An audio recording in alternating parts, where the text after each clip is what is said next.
Welcome to a Fireside Reading of The Wind in the Willows by Kenneth Grahame. Chapter 10. The Further Adventures of Toad. The front door of the hollow tree faced eastwards.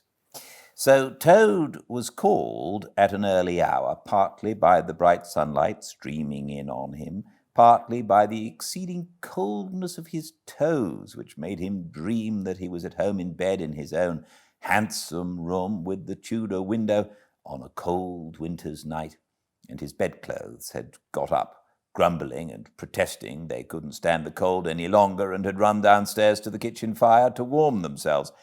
And he had followed, on bare feet, along miles and miles of icy stone-paved passages, arguing and beseeching them to be reasonable.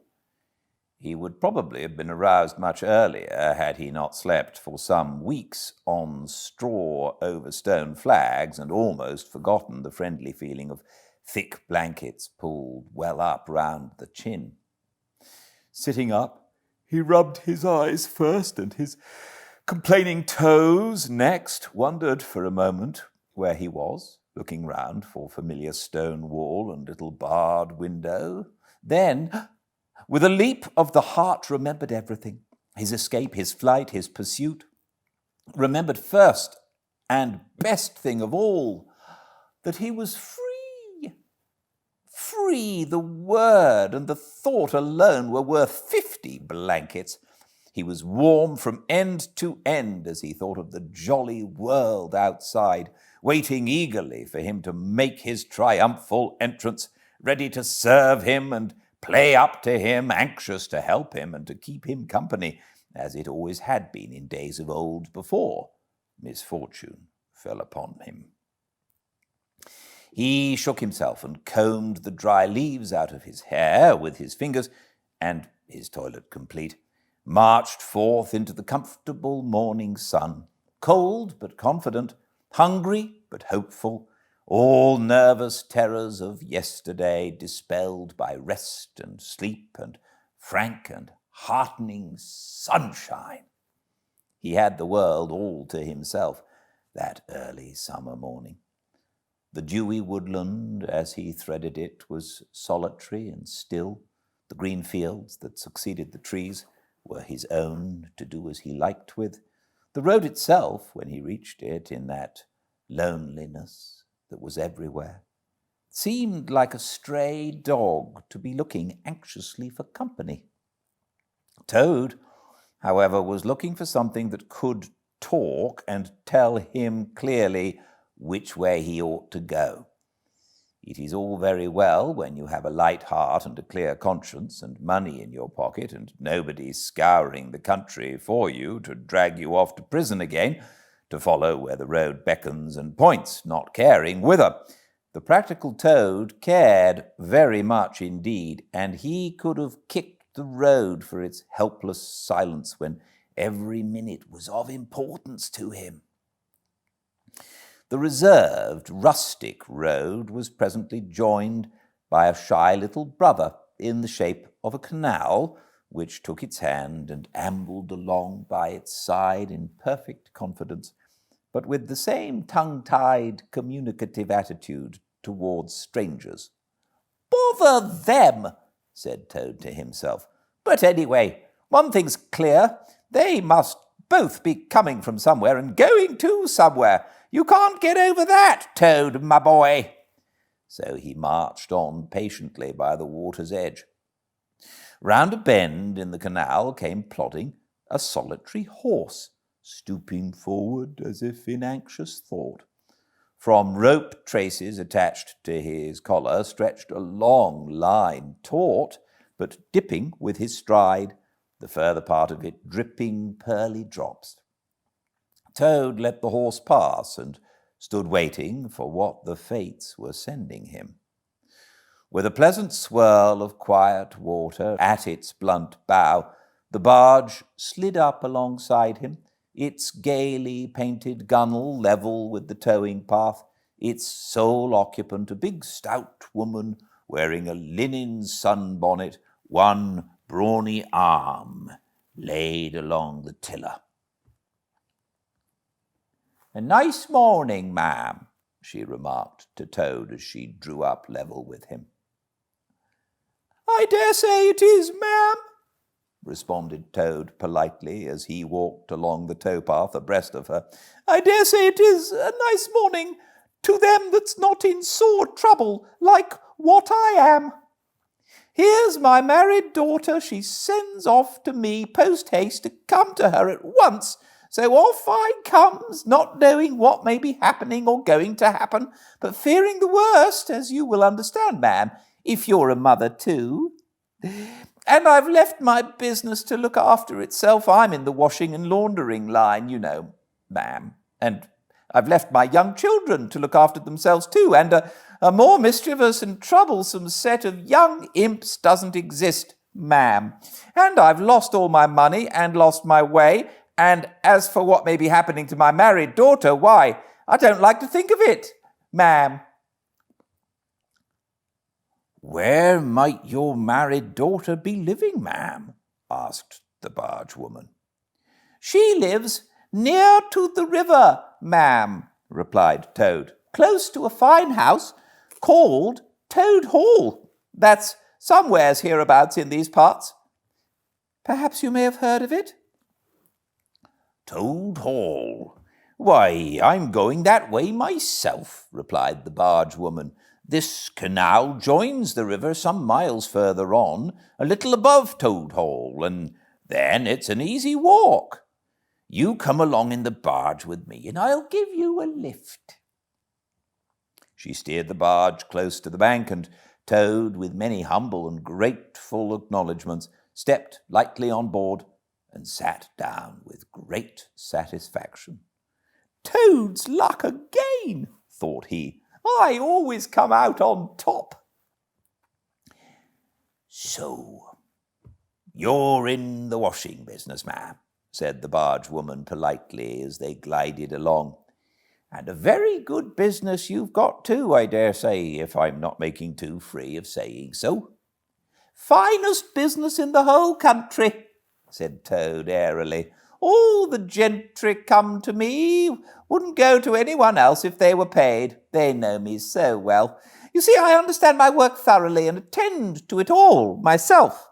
Washing, ironing, clear starching, making up gents' fine shirts for evening wear, everything's done under my own eye."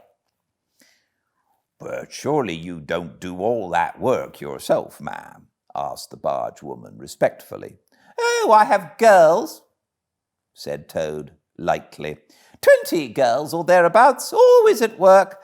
But you know what girls are, ma'am? Nasty little hussies.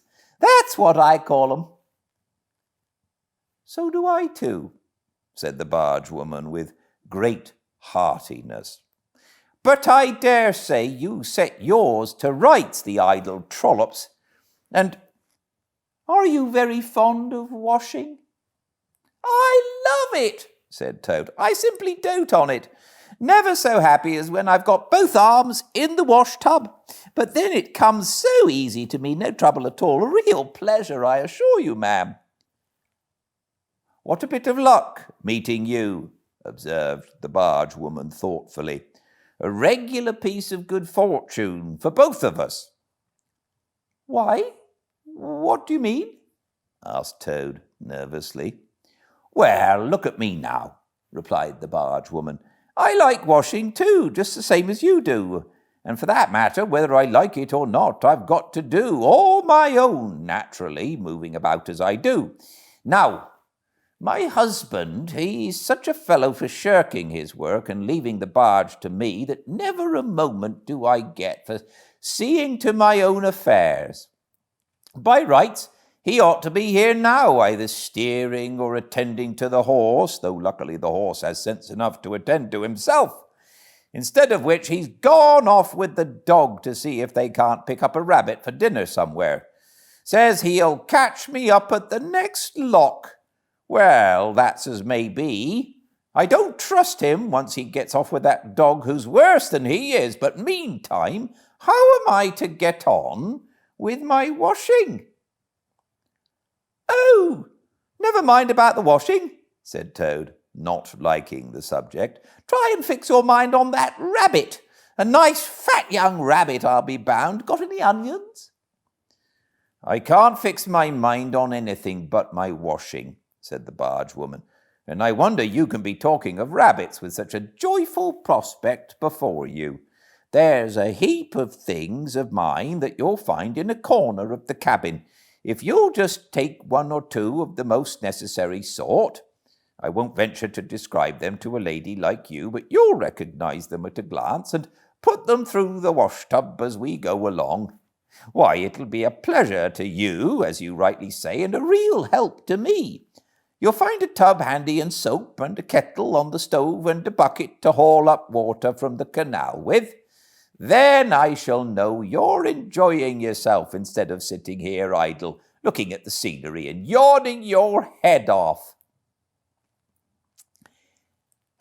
"Here, let me steer," said Toad, now thoroughly frightened. And then you can get on with your washing your own way. I might spoil your things, or not do 'em as you like. I'm more used to gentlemen's things myself. It's my special line." "Let you steer?" replied the barge woman, laughing. "It takes some practice to steer a barge properly. Besides, it's dull work, and I want you to be happy. No, you shall do the washing you're so fond of, and I'll stick to the steering that I understand. Don't try and deprive me of the pleasure of giving you a treat." Toad was fairly cornered. He looked for escape this way and that, saw that he was too far from the bank for a flying leap, and sullenly resigned himself to his fate. "If it comes to that," he thought in desperation, "I suppose any fool can wash." He fetched tub, soap, and other necessaries from the cabin, selected a few garments at random, tried to recollect what he had seen in casual glances through laundry windows, and set to. A long half-hour passed, and every minute of it saw Toad getting crosser and crosser. Nothing that he could do to the things seemed to please them or do them good. He tried coaxing, he tried slapping, he tried punching. They smiled back at him out of the tub, unconverted, happy in their original sin. Once or twice he looked nervously over his shoulder at the barge woman, but she appeared to be gazing out in front of her, absorbed in her steering. His back ached badly, and he noticed with dismay that his paws were beginning to get all crinkly.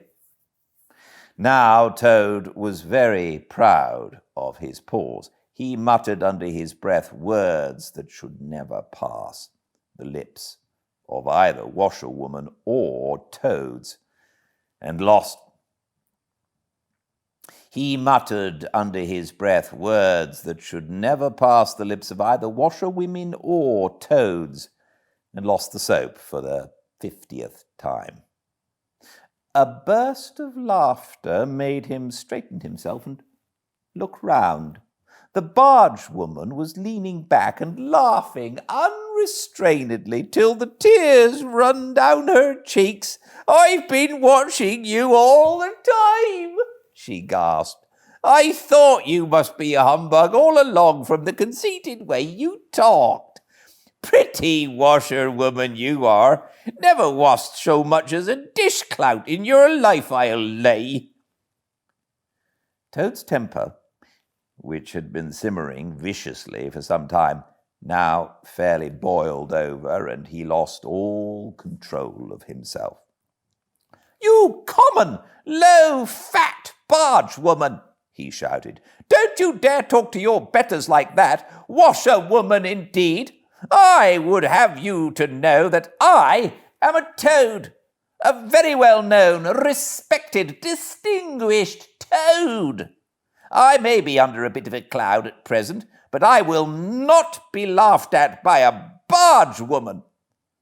The woman moved nearer to him and peered under his bonnet keenly and closely. "Why, you are," she cried. "Well, I never, a horrid, nasty, crawly toad, and in my nice clean barge, too. Now that is a thing that I will not have." She relinquished the tiller for a moment. One big mottled arm shot out and caught Toad by a foreleg, while the other gripped him fast by a hind leg. Then the world turned suddenly upside down. The barge seemed to flit lightly across the sky. The wind whistled in his ears, and Toad found himself flying through the air, revolving rapidly as he went. The water, when he eventually reached it with a loud splash, proved quite cold enough for his taste, though its chill was not sufficient to quell his proud spirit or slake the heat of his furious temper. He rose to the surface, spluttering, and when he had wiped the duckweed out of his eyes, the first thing he saw was the fat barge woman looking back at him over the stern of the retreating barge and laughing. And he vowed, as he coughed and choked, to be even with her. He struck out for the shore, but the cotton gown greatly impeded his efforts, and when at length he touched land, he found it hard to climb up the steep bank unassisted. He had to take a minute or two's rest to recover his breath. Then, gathering his wet skirts well over his arms, he started to run after the barge as fast as his legs would carry him, wild with indignation, thirsting for revenge. The barge woman was still laughing when he drew up level with her. "Put yourself through your mangle, washerwoman," she called out, "and iron your face and crimp it, and you'll pass for quite a decent-looking toad." Toad never paused to reply. Solid revenge was what he wanted, not cheap, windy verbal triumphs, though he had a thing or two in his mind that he would have liked to say. He saw what he wanted ahead of him. Running swiftly on, he overtook the horse, unfastened the tow rope, and cast off, jumped lightly on the horse's back, and urged it to gallop by kicking it vigorously on the sides. He steered for the open country, abandoning the towpath and swinging his steed down a rutty lane. Once he looked back and saw that the barge had run aground on the other side of the canal, and the barge woman was gesticulating wildly and shouting, "Stop! Stop! Stop!" "I've heard that song before," said Toad, laughing, as he continued to spur his steed onward in its wild career. The barge horse was not capable of any very sustained effort, and its gallop soon subsided into a trot, and its trot into an easy walk. But Toad was quite contented with this, knowing that he, at any rate, was moving, and the barge was not. He had quite recovered his temper, now that he had done something he thought really clever, and he was satisfied to jog along quietly in the sun, steering his horse along byways and bridle paths, and trying to forget how very long it was since he'd had a square meal, till the canal had been left very far behind him. He had travelled some miles, his horse and he was feeling drowsy in the hot sunshine when the horse stopped, lowered his head, and began to nibble the grass, and Toad, waking up, just saved himself from falling off by an effort. He looked about him and found he was on a wide common, dotted with patches of gorse and bramble as far as he could see. Near him stood a dingy gypsy caravan, and beside it a man was sitting on a bucket turned upside down, very busy, smoking and staring into the wide world. A fire of sticks was burning near him, and over the fire hung an iron pot, and out of that pot came forth bubblings and gurglings and a vague suggestive steaminess. also smells, warm, rich, and varied smells that twined and twisted and wreathed themselves at last into one complete, voluptuous, perfect smell that seemed like the very soul of nature taking form and appearing to her children, a true goddess, a mother of solace and comfort. Toad now knew well that he had not been really hungry before. What he had felt earlier in the day had been a mere trifling qualm. This was the real thing at last, and no mistake, and it would have to be dealt with speedily too, or there would be trouble for somebody or something. He looked the gypsy over carefully, wondering vaguely whether it would be easier to fight him or cajole him. So there he sat and sniffed and looked at the gypsy. And the gypsy sat and smoked and looked at him. Presently the gypsy took his pipe out of his mouth and remarked in a careless way, "Want to sell that there horse of yours?" Toad was completely taken aback. He did not know that gypsies were very fond of horse stealing and never missed an opportunity, and he had not reflected that caravans were always on the move and took a deal of drawing. It had not occurred to him to turn the horse into cash, but the gypsy's suggestion seemed to smooth the way towards the two things he wanted so badly: ready money and a solid breakfast. "What?" he said. "Me? Sell this beautiful young horse of mine? Oh, no, it's out of the question. Who's going to take the washing home to my customers every week? Besides, I'm too fond of him, and he simply dotes on me." "Try and love a donkey," suggested the gypsy. "Some people do." "You don't seem to see," continued Toad, "that this fine horse of mine is a cut above you. Altogether. He's a blood horse. He is partly, not the part you see, of course, another part. And he's been a prize hackney, too, in his time. That was the time before you knew him, but you can still tell it on him at a glance if you understand anything about horses. No, it's not to be thought of for a moment. All the same, how much might you be disposed to offer me for this beautiful young horse of mine?" The gypsy looked the horse over, and then he looked Toad over with equal care and looked at the horse again. "Shilling a leg," he said briefly, and turned away, continuing to smoke and try to stare the wide world out of countenance. "A shilling a leg?" cried Toad.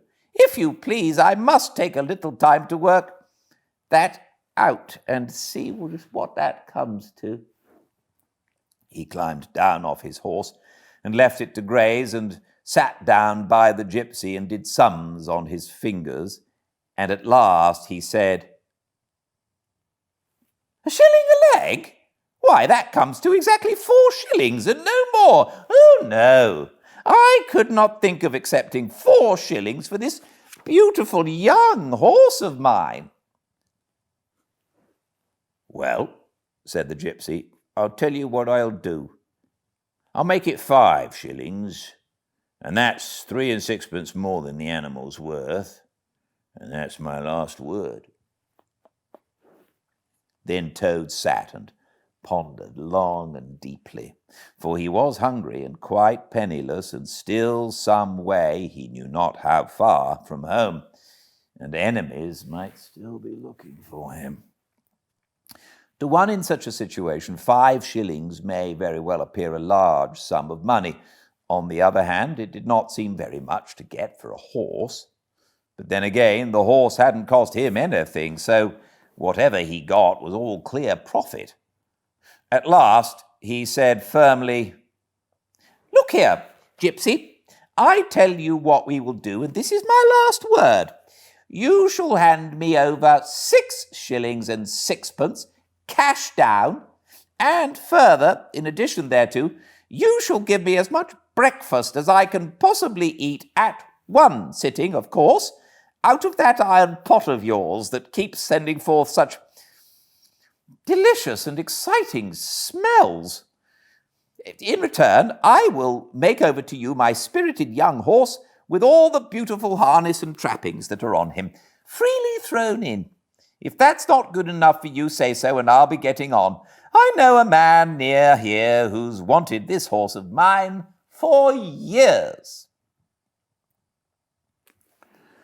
The gypsy grumbled frightfully and declared if he did a few more deals of that sort, he'd be ruined. But in the end, he lugged a dirty canvas bag out of the depths of his trouser pocket and counted out 6 shillings and 6pence into Toad's paw. Then he disappeared into the caravan for an instant and returned with a large iron plate and a knife, fork, and spoon. He tilted up the pot, and a glorious stream of hot, rich stew gurgled into the plate. It was indeed the most beautiful stew in the world, being made of partridges and pheasants and chickens and hares and rabbits and peahens and guinea fowls, and 1 or 2 other things. Toad took the plate on his lap, almost crying, and stuffed and stuffed and stuffed, and kept asking for more, and the gypsy never grudged it him. He thought that he had never eaten so good a breakfast in all his life. When Toad had taken as much stew on board as he thought he possibly could hold, he got up and said "Goodbye" to the gypsy, and took an affectionate farewell of the horse. And the gypsy, who knew the riverside well, gave him directions which way to go, and he set forth on his travels again in the best possible spirits. He was indeed a very different Toad from the animal of an hour ago. The sun was shining brightly. His wet clothes were quite dry again. He had money in his pocket once more. He was nearing home and friends and safety. And most and best of all, he had had a substantial meal, hot and nourishing, and felt big and strong and careless and self-confident. As he trampled along gaily, he thought of his adventures and escapes, and how things, when they seemed at their worst, how he had always managed to find a way out, and his pride and conceit began to swell within him. "Ho-ho!" he said to himself as he marched along with his chin in the air. "What a clever Toad I am! There is surely no animal equal to me for cleverness in the whole world. My enemies shut me up in prison, encircled by sentries, watched night and day by warders. I walk out through them all by sheer ability, coupled with courage. They pursue me with engines and policemen and revolvers. I snap my fingers at them and vanish, laughing, into space. I am unfortunately thrown into a canal by a woman fat of body and very evil-minded. What of it? I swim ashore, I seize her horse, I ride off in triumph, and I sell the horse for a whole pocketful of money and an excellent breakfast. Oh, I am the Toad, the handsome, the popular, the successful Toad. He got so puffed up with conceit that he made up a song as he walked in praise of himself, and sang it at the top of his voice, though there was no one to hear it but him. It was perhaps the most conceited song that any animal ever composed. The world has held great heroes, as history books have showed, but never a name to go down to fame compared with that of Toad. The clever men at Oxford know all that there is to be knowed, but they none of them know one half as much as intelligent Mr. Toad. The animals sat in the ark and cried, their tears in torrents flowed. Who was it who said there's land ahead? encouraging Mr. Toad. The army all saluted as they marched along the road. Was it King? Was it Kitchener? No, it was Mr. Toad. The Queen and her ladies in waiting sat at the window and sewed. She cried, "Look, who's that handsome man?" They answered, "Mr. Toad." There was a great deal more of the same sort, but too dreadfully conceited to be written down. These are some of the milder verses. He sang as he walked, and he walked as he sang, and got more inflated every minute, but his pride was shortly to have a severe fall. After some miles of country lanes, he reached the high road, and as he turned into it and glanced along its white length, he saw approaching him a speck that turned into a dot and then into a blob and then into something very familiar, and a double note of warning, only too well known, fell on his delighted ear.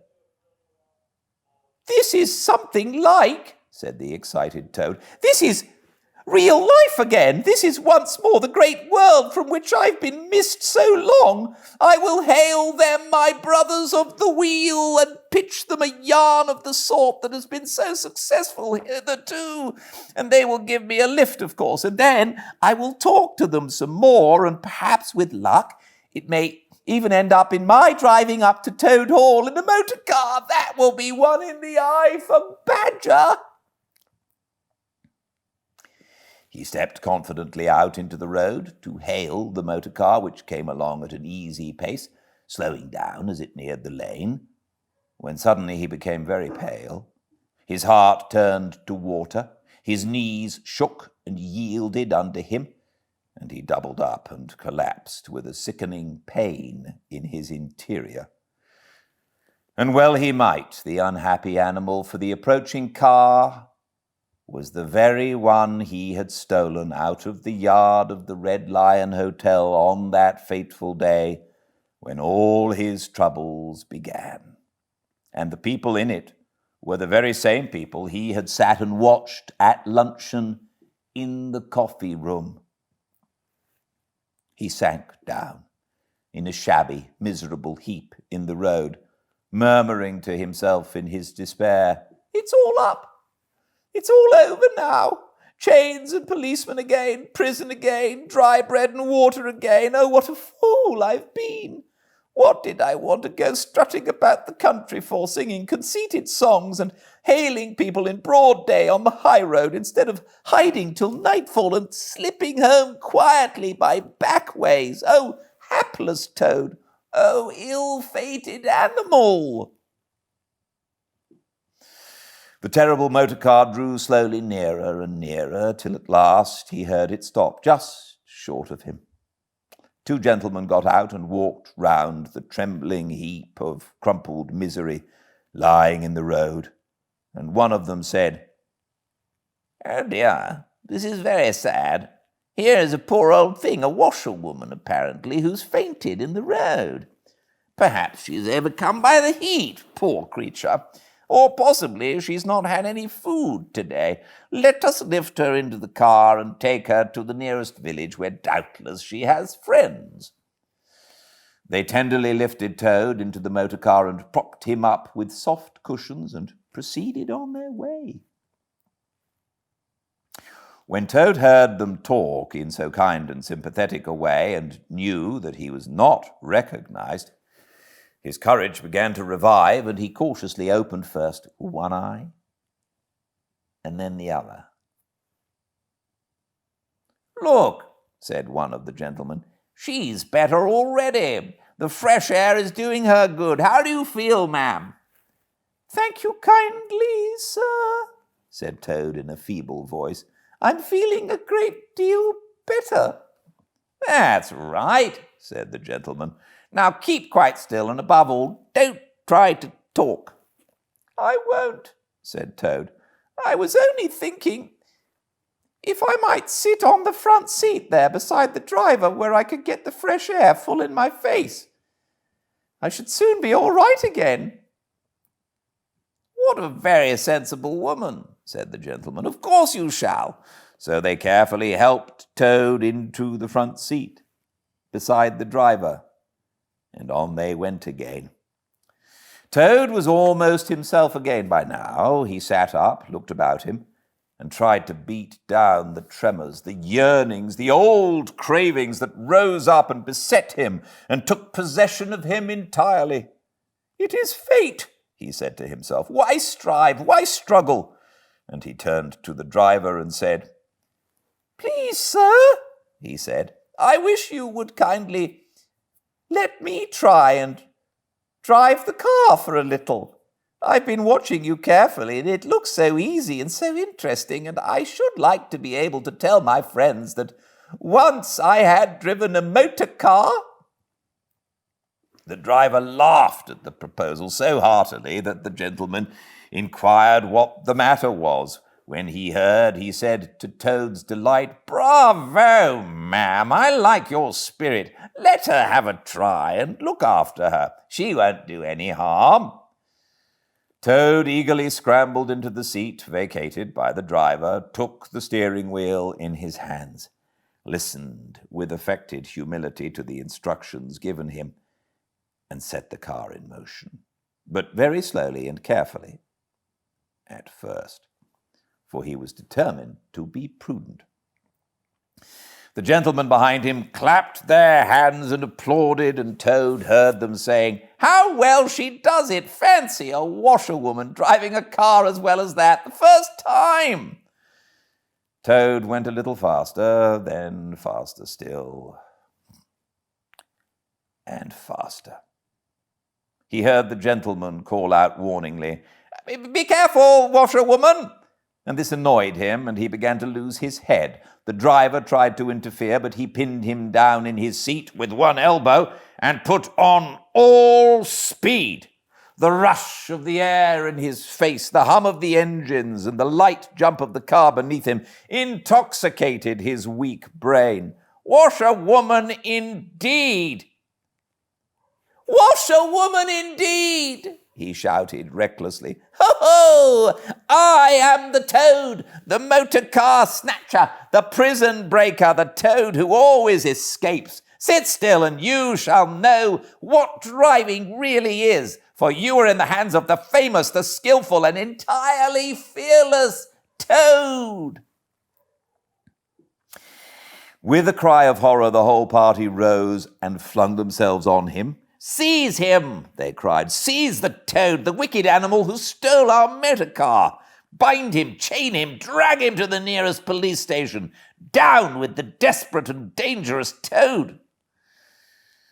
Alas, they should have thought they ought to have been more prudent. They should have remembered to stop the motor car somehow before playing any pranks of that sort. With a half turn of the wheel, the Toad sent the car crashing through the low hedge that ran along the roadside. One mighty bound, a violent shock, and the wheels of the car were churning up the thick mud of a horse pond. Toad found himself flying through the air with the strong upward rush and delicate curve of a swallow. He liked the motion and was just beginning to wonder whether it would go on until he developed wings and turned into a toad bird when he landed on his back with a thump in the soft, rich grass of a meadow. Sitting up, he could just see the motor car in the pond, nearly submerged. The gentleman and the driver, encumbered by their long coats, were floundering helplessly in the water. He picked himself up rapidly and set off, running across country as hard as he could, scrambling through hedges, jumping ditches, pounding across fields, till he was breathless and weary and had to settle down into an easy walk. When he recovered his breath somewhat and was able to think calmly, he began to giggle, and from giggling he took to laughing, and he laughed till he had to sit down under a hedge. "Ho-ho!" he cried in ecstasies of self-admiration. "Toad again! Toad as usual, comes out on the top. Who was it got them to give him a lift? Who managed to get on the front seat for the sake of fresh air? Who persuaded them into letting him see if he could drive? Who landed them all in a horse pond? Who escaped? Flying gaily and unscathed through the air, leaving them narrow-minded, grudging, timid excursionists in the mud where they should rightly be. Why, Toad, of course, clever Toad, great Toad, good Toad. And then he burst into song again and chanted with uplifted voice. The motor car went poop, poop, poop as it raced along the road. Who was it steered it into a pond? Ingenious Mr. Toad. Oh, how clever I am, how clever, how very clever. A slight noise at a distance behind him made him turn his head and look. Oh, horror! Oh, misery! Oh, despair! About 2 fields off, a chauffeur in his leather gaiters and 2 large rural policemen were visible, running towards him as hard as they could go. Poor Toad sprang to his feet and pelted away again, his heart in his mouth. Oh, my! He gasped as he panted along. What an ass I am! What a conceited and heedless ass! Swaggering again! Shouting and singing songs again! Sitting still and gassing again! Oh my, oh my, oh my! He glanced back and saw to his dismay that they were gaining on him. On he ran desperately, but kept looking back and saw that they still gained steadily. He did his best, but he was a fat animal and his legs were short, and still they gained. He could hear them close behind him now, ceasing to heed where he was going. He struggled on blindly and wildly, looking back over his shoulder at the now triumphant enemy, when suddenly the earth failed under his feet. He grasped at the air and splash. He found himself head over ears in deep water, rapid water, water that bore him along with a force he could not contend with, and he knew that in his blind panic he had run straight into the river. He rose to the surface and tried to grasp the reeds and the rushes that grew along the water's edge, close under the bank, but the stream was so strong that it tore them out of his hands. Oh my, gasped poor Toad, if ever I steal a motor car again, if ever I sing another conceited song. Then down he went, and came up, breathless and spluttering. Presently he saw that he was approaching a big dark hole in the bank, just above his head. And as the stream bore him past, he reached up with a paw and caught hold of the edge and held on. Then slowly and with difficulty he drew himself up out of the water till at last he was able to rest his elbows on the edge of the hole. There he remained for some minutes, puffing and panting, for he was quite exhausted. As he sighed and blew and stared before him into the dark hole, some bright, small thing shone and twinkled in the depths, moving towards him. As it approached, a face grew up gradually around it, and it was a familiar face, brown and small with whiskers, grave and round with neat ears and silky hair. It was the water rat. Thank you for joining me. I'll see you all very soon. Please be very well until then. Good night.